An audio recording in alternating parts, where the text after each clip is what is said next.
everyone. The writers are not here this morning, so yeah, we'll be singing. What songs are we singing, Chad? I'm sorry. Yeah, that's no problem. We're going to be doing Praise to the Lord, the Almighty, which is found on page. Find that for us. Which is found on page 16, and we'll be singing In Christ Alone, which is found on page alphabetical, page 14. So All right, 16 so and 14. 16 and 14, and Chad will remind you of that.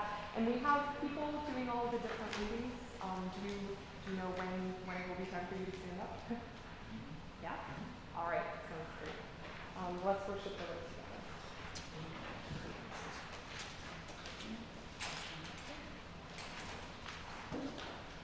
Please stand for our songs of praise.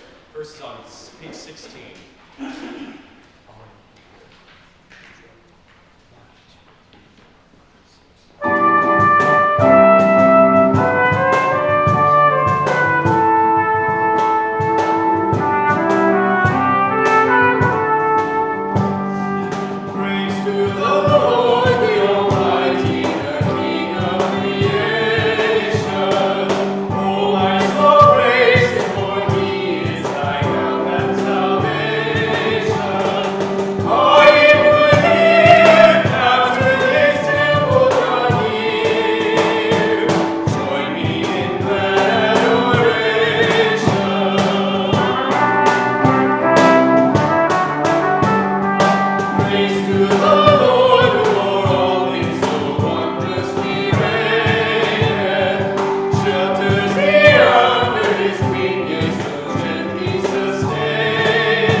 Our next song is on page 14.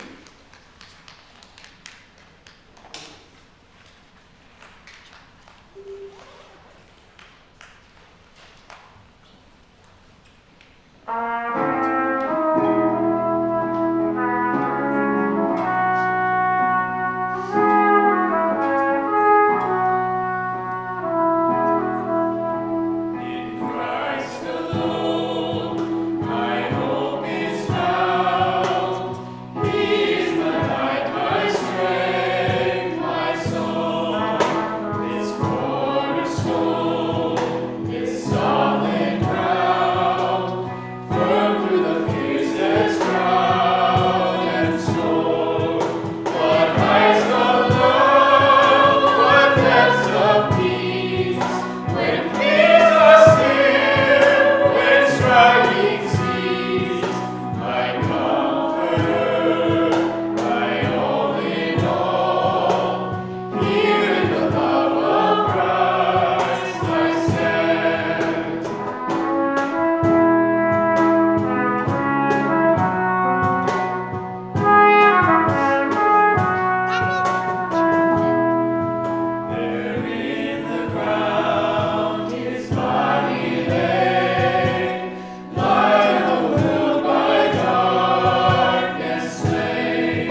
We confess our part in the devastation of our land home, mirrored in the violence of cities and the brokenness of hearts. Forgive and restore us, O God. Nurturing God, remind us of other ways to live, and of a place called home, where creation reflects your goodness, and each living thing fills themselves with all others.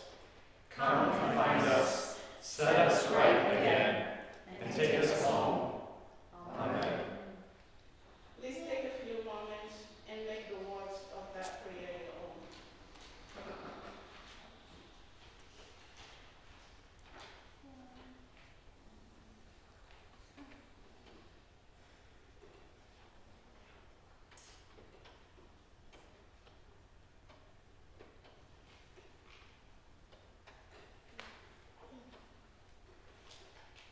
Friends, we do not proclaim an angry God who holds our past against us. We proclaim that God has revealed his love for us in the person of Jesus Christ. Hear these words from our scripture. God so loved the world that he gave his only Son, so that everyone who believes in him may not perish, but may have eternal life. Indeed, God did not send his Son into the world to condemn the world, but in order that the world might be saved through him. Friends, believe the good news of the gospel. In Jesus Christ we are forgiven. As forgiven Christians, love each other in the same way Jesus loves you. Live a life of self-sacrifice, existing for others and acting for their well-being. Please stand for this morning's psalter. Amen.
you obey the commandments of the Lord your God, and I am commanding you today, by loving the Lord your God, walking in his ways, and observing his commandments, decrees, and ordinances, then you shall live and become numerous, and the Lord your God will bless you in the land that you are entering to possess. But if your heart turns away and you do not hear, but are led astray to bow down to other gods and serve them, I declare to you today that you shall perish. You shall not live long in the land that you are crossing the Jordan or enter and possess. I call heaven and earth to witness against you before that I have set before you life and death, blessing and curses. Choose life so that you and your descendants may live, loving the Lord your God, obeying him and holding fast to him. For that means life to you and length of days, so that you may live in the land that the Lord swore to give to your ancestors, to Abraham, to Isaac, and to Jacob. This is the word of the Lord. Thanks be to God.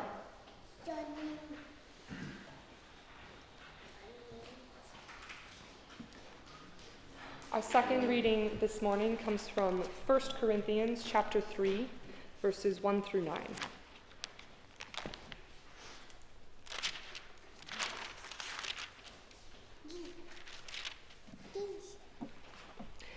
And I, brethren, could not speak unto you as unto spiritual, but as unto carnal, even as unto babes in Christ. I have fed you with milk, and not with meat, for hitherto you were not able to bear it, neither yet now are you able. For you are yet carnal, for whereas there is among you envying and strife and divisions, are you not carnal and walk as men? For while one said, I am of Paul, and another, I am of Apollos, are you not carnal? Who then is Paul? And who is Apollos, but ministers by whom you believed, even as the Lord gave to every man? I have planted, Apollos watered, but God gave the growth. So then, neither is he who plants anything, neither he who waters, but God who gives the growth. Now he who plants and he who waters are one, and every man shall receive his own reward according to his own labor. For we are laborers together with God. You are God's field, you are God's building. According to the grace of God which is given to me, as a wise master builder, I have laid the foundation, and another builds upon it. But let every man take heed how he builds upon it. This is the word of the Lord. Thanks be to God. I did read one extra verse that we will move into starting next week. As we approach this text, first of all, before we go into our fourfold read of the text, it would be wonderful if someone who has been with us already could share what we've been looking at as we move through the book of Corinthians. So the context of the Corinthian church and the items that Paul is drawing to these believers' attention. Well, some of it was about Paul was kind of upset with the churches because they were, in battle with one another and saying that, our church is better than your church, and this one's better, church is better than that one. And he said we're all the same God, the same Lord Jesus Christ. He's the teacher. He's the one we should be setting our eyes on, not, the people within your church and stuff. Yeah, absolutely. So there's a context of rivalry within the Corinthian church. And as we saw, people are dividing themselves up into sectarian groups and claiming different leadership. I'm of Paul, I'm of Apollos. And Paul is stressing the unity that they should be sharing in Christ. So that's one element, certainly, of what we've been looking at in Corinthians. What is something else that Paul has been addressing? Something that he's been bringing to the Corinthians' attention?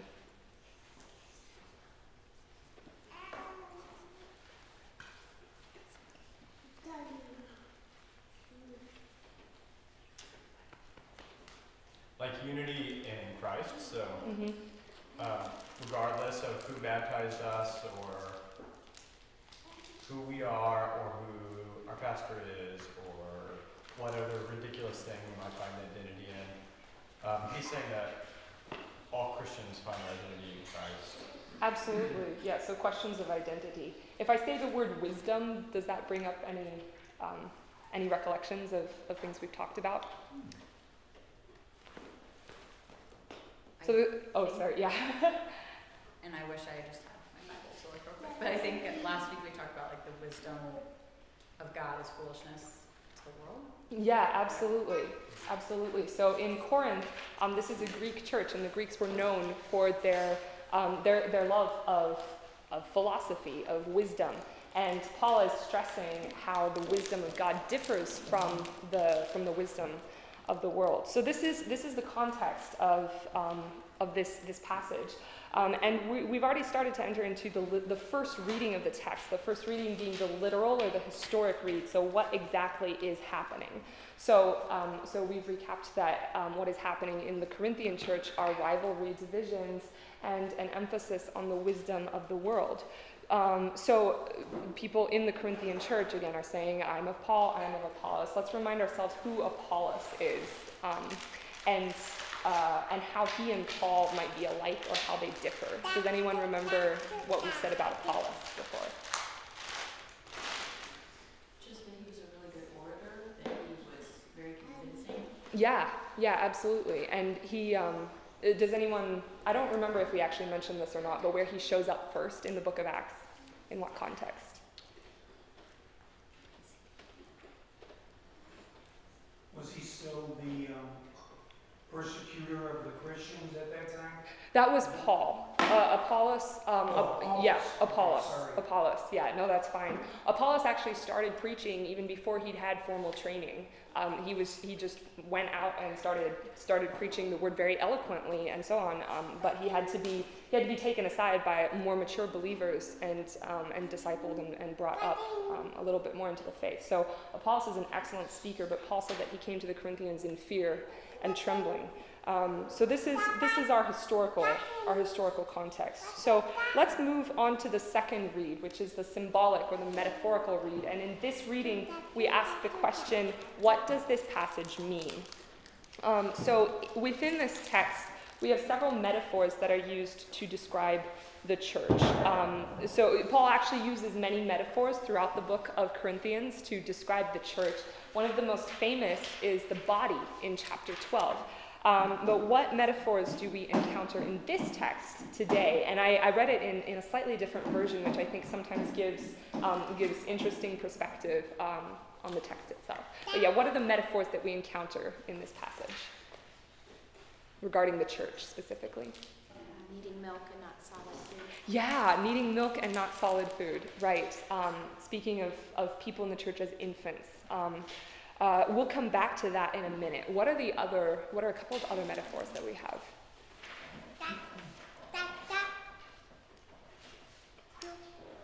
Planting and watering.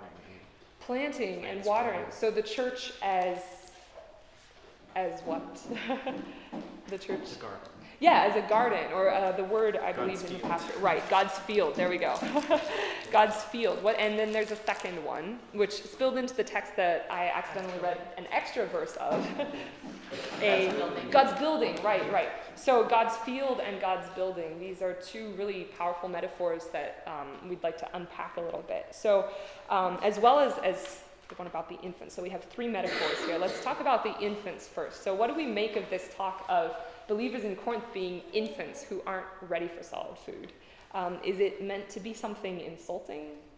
What do we think about this? I think he's just saying they're failing to understand like even the building blocks or basics of the gospel, and there's quarreling and jealousy among them, so they're almost like not ready for the next step or to actually be like living out the gospel or sharing that with others. I mean, not that you have to be perfect, but just saying they're not focused on the right things. They're missing the point. Right. I could see them bringing it into their own culture and just becoming great orators about it and making it about themselves instead of actually sharing the word and pushing it into the world like they should. So, Yeah, that seems really plausible to me. right, Yeah. assimilate into their own culture instead of like letting go and letting the Spirit guide them.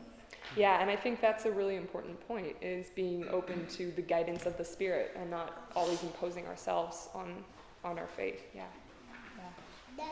I'm just interested to hear perspectives from people who do have who have raised infants, and I'm wondering at what point, and you know that a child is ready for solid food. I'm sorry if that's like a crazy question, but I'm actually curious. Like, I don't know, not being a mother myself, I wondered that.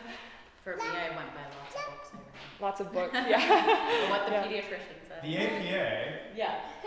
the Association, or APA, American Academy. American Academy of Pediatrics, There you go. Mhm. says The usually expert. 6 months before you give a baby solid Or food. 4 to 6. So, yeah, 4 to 6 months. You should do it like, milk and then solid food. Right. But even before that,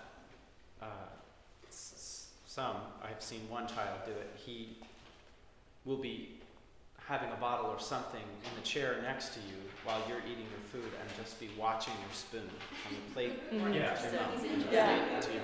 So you can tell when someone is at least interested in more. Yeah. Maybe still satisfied, maybe drawing that metaphor, maybe still satisfied with these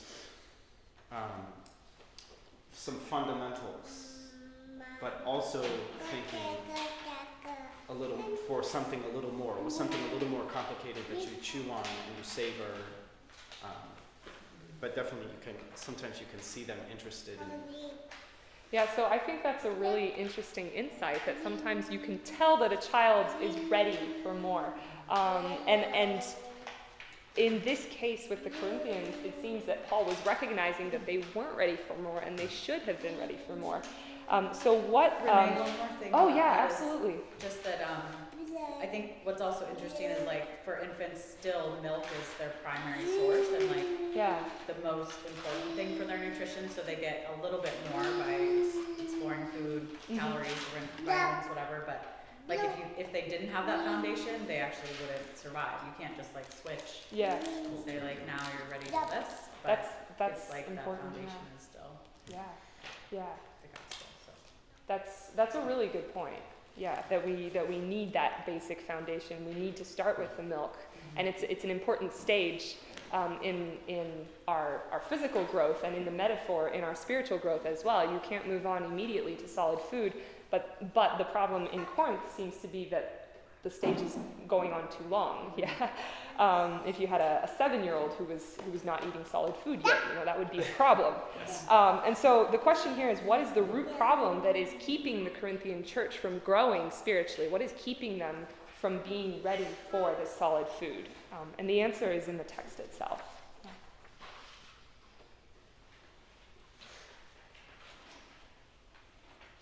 The jealousy and quarreling, they're still of the flesh. That's right. Yeah. Behaving according to their desires and wills and wishes. Mm-hmm. And in this version, what version is this, Henry? It's the NIV, right? And here that same verse is translated, "There is among you envying and strife and divisions." Yeah. So in what ways do you see these problems keeping people from spiritual growth? Why does this matter to us? Why should these issues be a problem? Are we talking about why were they a problem to them, or why are they a problem still currently? Or? Maybe both. Like, why were they a problem in Corinth, and what lesson can we take from that? Yeah, I guess when people are like fighting and arguing, like, and I think about the disciples who fought and argued all the time about who's the best, Yeah. who's the most powerful, or who does Jesus love the most. Like, they were always considering themselves first. Mm-hmm. They're always putting themselves above everyone else and looking to one up everyone else. Right. And in that way, they're not moving with the motivation of love, or even maintaining a posture of humility towards other people. So I see that being very similar. These people in this church or these churches are not looking in love at other people or looking in love at how to serve others, but they're rather putting themselves like one-upsmanship, Yeah. which is not the heart of the gospel. Absolutely, What we know yeah. is the heart of the gospel is love and sacrifice and putting others as Christ did. Yeah. I think that's a really great way of addressing that question. The motivation of love being at the heart of what we do. Thanks. Well, and I think Christ is pretty clear that like they'll know we love Christ and that Christ in us by our unity. And by our love. Absolutely. Absolutely. Yeah. Someone was just telling us that this week, like even if you think of a marriage, like that's one of the most intimate relationships God created to show the picture of his relationship to the church, and that is the purpose, is to bring, to show that through this unity and through this like one fleshness, you're showing that love to the world, and God's going to use that. But if you're quarreling and arguing all the time and there's no unity, then people really aren't going to see the gospel in you. So. Yeah. One thing I see happening in this that I struggled with growing up was there used to be a lot of, ooh, you're Roman Catholic, or ooh, you're a Methodist, and Presbyterian, when they were all forgetting that we all worship the same God. Right. We all call Jesus Christ our Lord and Savior. We all, worship the same God for the same reasons and everything. And you know why you have to put up those divisions of saying, that, oh, you're that, as if that's below me, or something like that. So I think that maybe that's a little bit of what Paul was dealing with at the same time. Yeah, absolutely. It looks like those issues were very present in the Corinthian church. Yeah. Yeah. Yeah, and also after what they said, also when we fail to understand the reason why Christ came, Mm-hmm. and then we open ourselves, give ourselves the room to envy, misunderstanding, arguments, stuff like that. But once we understand the reason why Christ came, and follow his principles, it gives us a good understanding of how we relate to others. Yeah. So once we understand why Christ came, that impacts the way that we live as a church. Yeah. Is that? Yeah. Yeah. That's really valuable. Shall we move on to the other metaphors? Does anyone else have anything else to say about the infants? All right. So we have the metaphors of planting, watering, and growing. So what do you think that these analogies mean?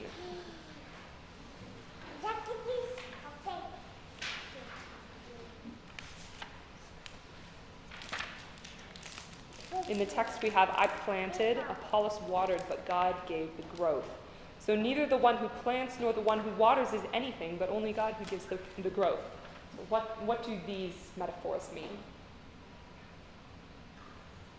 Is it talking a little bit about gifts and that like each within the church has a role and gifts given by God, that like one isn't more important than the other as far as the planter or the waterer, but really all those gifts come from God, and he's the only way that there will be growth. Like, Yeah. I did this or I did this and I'm so important, but none of it would happen if it wasn't for God. Yeah, so these metaphors refer to different gifts within the church body. Yeah, I think that's great. And what specifically regarding the metaphor, planting would be an analogy for what, and growth would be an analogy for what, and watering. What are we talking about specifically in terms of gifts within the church? Planting could very easily be that initial evangelism, the initial going out, as Paul did, to many of these places. And then, like you said earlier, Apollos did have some amazing skill, but was needing maybe himself to be watered as like a maturing. So Paul did come with the initial message, and then left Apollos there. to continue to help these plants grow, because plants will not grow without water. So That's right. Yeah. if you can plant them, but if you don't water, you don't let them mature, they won't. Then they really have no chance. But so the watering could very easily be the discipleship that comes later, the teaching. But of course, then we see God is. You don't have a seed in the first place unless there was a previous plant. So God giving the growth had given plant to the initial, plant from which the seed came, and then this constant. Yeah, that's an interesting point. Cycle of the growing. So God actually was before the seed, gave the seed, gives the water and the growth. Of course, comes from him. So Yeah. So that the planting would be the initial work that's done, the initial word that is preached, the message that's spoken, and then the watering is more the discipleship. Is that kind of what you have in mind? Yeah, absolutely. Does anyone else have thoughts on planting, on watering, growth? Do we have any gardeners? I'm a gardener. Yeah? Everything I touch dies. Well, yeah, I was thinking about that because I had a plant that I was very excited about because it was supposed to be very easy to care for. And over Christmas break, I asked someone else to care for it. And the plant had been a little bit sickly because it was in a cold window. And so Christmas break was long for me. And when I came back, the plant looked okay, but I just kept trying to care for it, but it just slowly died, and it died this week, and I was very depressed about that. More depressed than I should have been. But what I realized ultimately was that I had been overwatering that plant, overwatering it, and also not being sensitive enough to the needs of the plant. It needed. It was supposed to be a very hardy, tough kind of a plant, but I was still putting it in places that were too cold for it. And I wasn't aware of that, and I wasn't aware that I was, in trying to find to the plant, that I was giving it water that it didn't need. And I thought of this in reference to this whole metaphor, this whole analogy, in terms of ministry. I think that analogy also applies. We need to be watching out for what the plant actually needs. Just pouring water on it and saying like this is what ministry is supposed to look like. So the plant should fit itself to the ministry. That's not always going to be the best approach, right? So I'm a plant killer, so this analogy maybe is a little painful, but does anyone else have any thoughts about the planting and the watering and so on?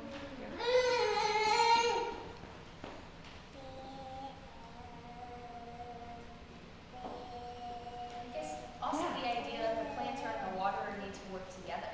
Yes. Or else the plant will get mixed messages. Mm-hmm. I'm very confused. Yeah, absolutely. Well, and that was kind of the case with me letting someone else take care of the plant for a month. I didn't do a good job taking care of the plant, but she didn't either, And and so together we didn't do a good job of working together, and the plant suffered. Yeah. All right, so we finally have the metaphor of God's building. And this is one that I believe we're going to be unpacking in much more detail next week, because the following passage talks a lot about building on the foundation that Christ laid. But does anyone have thoughts about that analogy, just preliminary thoughts before we move into the text next week?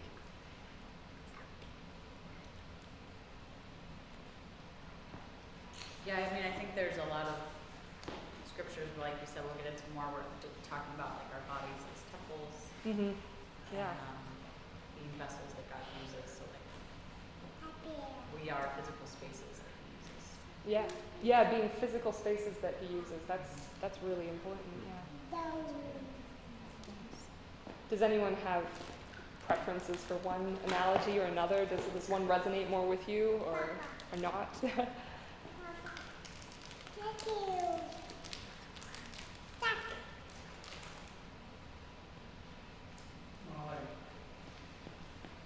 I don't know if this is where it's going, but I'm thinking, God created the whole universe, so building is kind of like His forte.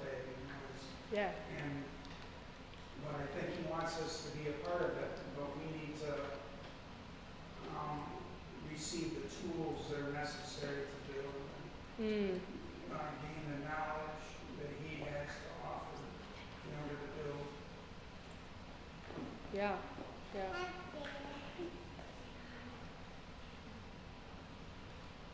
I think maybe underlying there's a whole picture illustration with the two metaphors, Yeah. because the story of creation starts in a garden, Yeah. and we end with a That's- city in Revelation, buildings, when you think of a city. And so maybe, underlying Paul is speaking about like the whole process, That's a great thought. I really love that. That those are like really foundational stories in the Bible. The idea of planting and growth, and then the idea of building a city. Yeah, that's really neat. And yeah, and I love the idea that then the church would be part of both of those. Yes, yeah. Yeah, that's really cool. That I think that begins to touch on the fourth read that we haven't reached at yet.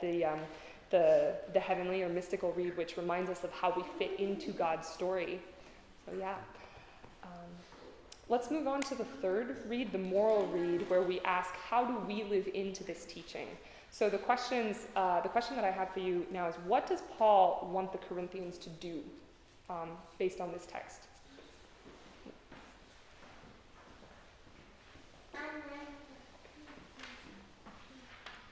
He wants them to be unified. He wants them to be unified. Yeah. And how, well, how does that come about? I think in this sense it's saying, like, stop missing the point about who you follow or who you serve. Stop the quarreling among you and focus on God himself, Yeah. who is Yeah. the one that, like, brings all of you together. And Mm-hmm. So grow up, basically. yeah. Yeah, absolutely. Well, and even he has this question in the middle: for as long as there is jealousy and quarreling among you, are you not of the flesh and Right. behaving according? So he is telling them, but by causing them to answer this question, are you not of the flesh? So that even the considering, thinking about infants still,